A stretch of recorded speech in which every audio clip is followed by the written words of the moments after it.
Hello， 大家好，这里是扭转乾坤，一个通往马股大门的频道。阅股无数，通晓股市里的点点滴滴，就从这里开始。上一支影片，小编我教会了大家怎样使用 PE 来判断市场的情绪与趋势。那今天，小编我将会来分析手套股如今市场对于他们的情绪和趋势，并看看市场给予他们的估值是否合理。之后再看看未来他们的产量是否会过剩。那么开始前，喜欢我们影片的朋友们，记得订阅、点赞，并把这支影片分享出去哦。今天小编我又要聊关于手套股了，这也是因为之前很多观众要求，毕竟大家都很关心手套股这一轮是不是真的彻底没戏了，所以小编我今天就来为大家查个彻底。今天这个影片将会以数据和数字说话，所以不代表任何个人观点。那么话不多说，我们马上进入正题。今天的影片我们将会分成3个部分来分析。首先我们会先来预测市场现在到底给予手套股什么样的期望。其实不难看见，很多人就会说手套现在的 PE 很低，很值得买，但是也有些人出来反说现在的手套股 PE 低是因为未来的盈利将会放缓，所以现在的市场将会先预料到，以致现在的股价先走低。那其实小编觉得双方的理论都是有道理的，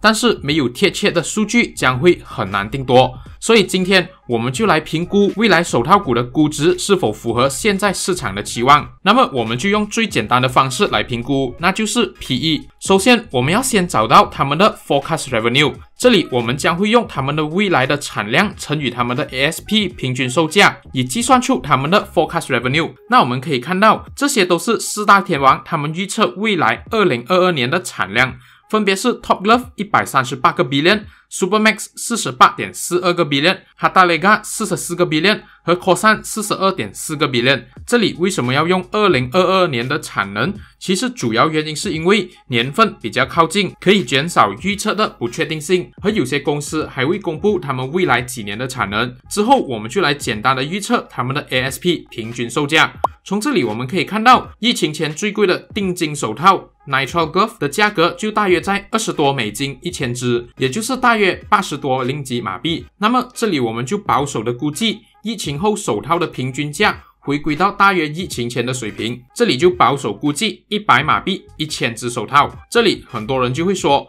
不可能那么低吧？但是不要忘记，除了生产定金手套，我们的四大天王也有生产更便宜的橡胶手套，所以小心驶得万年船，低估好过高估。那么如果用他们这个方法计算他们的收入， Top Glove 将会收到 13.8个 billion，Supermax 4.84个 billion，Hatta Lega 4.4个 billion 和 Khosan 4.24个 billion 的收入。那么在进入他们的 Expected Earning 之前，请容许小编我在这里打个小广告。扭转乾坤的看透股市交易群又再次开放给新会员加入了，在这里小编会发出马股大小时事分析报告和你问我答环节活动，感兴趣的朋友可以在留言区点击连结，直接联系扭转乾坤的 Telegram 或 WhatsApp。 谢谢大家一直以来的支持。回到正题，接下来我们再用未来的 PE 计算出市场觉得手套未来的 Expected Earnings。 那么这里小编我是先找到手套股四大天王在疫情之前2年的平均 PE， 分别是 Top Glove 30.7 倍， Supermax 19.1 倍， Hatta Lega 41.6 倍和 Khosan 26.4 倍。用它们找个平均大约是 29.45 倍，但是这里小编我并不会用 29.45 倍来做计算，因为之前的手套股都一直处于一个上升的趋势，而如今它们是一种下跌的趋势，自然疫情后的 PE 也不会给予那么高，所以这样比较保守的估计，我们以一个大约 50% 的 discount 来计算，预测未来市场给予他们的 PE 只有15倍。第二步我们就要用他们的 PE 来计算，如果市场给予他们15倍的 PE， 到底市场是抱着多少 expected earnings 呢？这里我们就来简单的计算，从今天6月18号闭市的股价计算，如果未来 PE 是15倍，那么市场的 expected annual earnings 将会是 Top Glove 2.56个 billion，Supermax 0.68个 billion，Hatta 1.92个 billion 和 Khosan 0.61个 billion。那么算完了他们的 expected earning， 我们就能算出市场预期的 profit margin 盈利率，并看看这个盈利率是否合理，就能看手套是否被低估或者高估。而用现在算出来的 expected earnings 除以刚才算出来的 forecast revenue，我们就能得到市场预测他们的 profit margin 盈利率。从这个方式计算，我们将会得到 Top Glove 18.5%、Supermax 15.1%、Harta Lega 43.6% 和 Corsan 14.3% 的盈利率。我们可以看到，除了 Harta Lega 特别突出之外，其他的手套股的预测盈利率都大约是10多%。那么哈达强硬的市场信心，小编我有机会再做一支影片跟大家诉说。现在我们来看手套股在疫情前的盈利率大约都在10%左右，只有哈达雷嘎的盈利率是大约在15%左右。那么现在我们得到市场的预测是疫情后的盈利率是大约比疫情前多了4到8%，这到底是低估了还是高估了呢？我们就必须要进一步的调查他们未来的供应和需求。根据马来西亚橡胶手套制造商协会 MAGMA 的报告显示，在2018年全球的手套供应短缺是12个 billion， 2019年是40个 billion， 2020年是100个 billion， 而来到2021年则是80个 billion。 而手套的 ASP 在2018年是 21.6 美金， 2019年是20亿美金， 2020年是 33.3 美金，而来到2021年则是 69.7 美金。首先，我们从他们疫情前的数据可以看到，手套的短缺其实早就存在，而那个时候的平均售价也只是20多美金。但是来到了2020年和2021年的恐慌购买导致的竞相抬价，才导致了手套的平均售价直线上升。但是如今疫情已经在全球放缓，我们也可以看到手套的平均价已经来到了顶峰，并且有了开始走下坡的迹象。那么问题就来了，到底离我们所预测的20多块美金要到往后的多少年才会实现呢？从这项 Frost & Sullivan 的报告中，我们可以看到他们预测了手套在未来5年的平均售价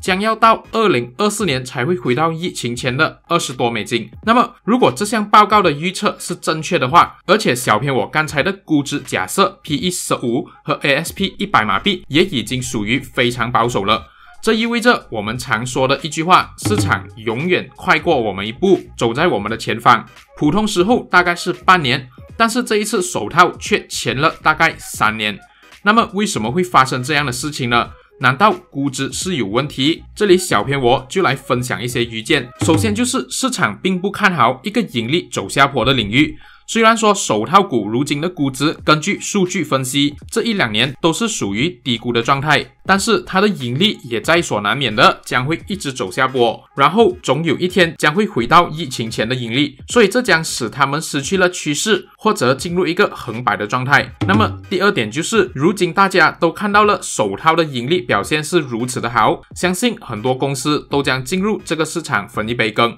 就像去年很多上市公司都争先恐后的要生产手套，而我们看到的上市公司也只是冰山一角，还有许多私人企业也进入了这个行业，这也将可能让手套行业的供应出现不确定性，并因为竞争加快盈利下滑。那么第三点也是关系到供应的问题，那就是世界工厂中国的 Inco 人家正迎头赶上，大大的增加他们的产量。如果他们真的有在跟着他们的报告中扩张，那么他们的扩张速度将会是前所未有的快速。因为根据他们的报告，他们将在2021年把产能扩张到 107.9 个 billion， 2020年 223.6 个 billion 和2023年384个 billion， 这也将会快速的超越 Top Glove 的产量。但是也有许多人对如此快速的扩张提出了质疑，所以相不相信所谓的中国速度就要由你们自己定夺了。因为Inco之后也没有再公布任何数据。那么如今的手套到底是市场真的看透了未来，走的那么前面，还是现在只是恐慌抛售、散户离场导致的暂时低估呢？相信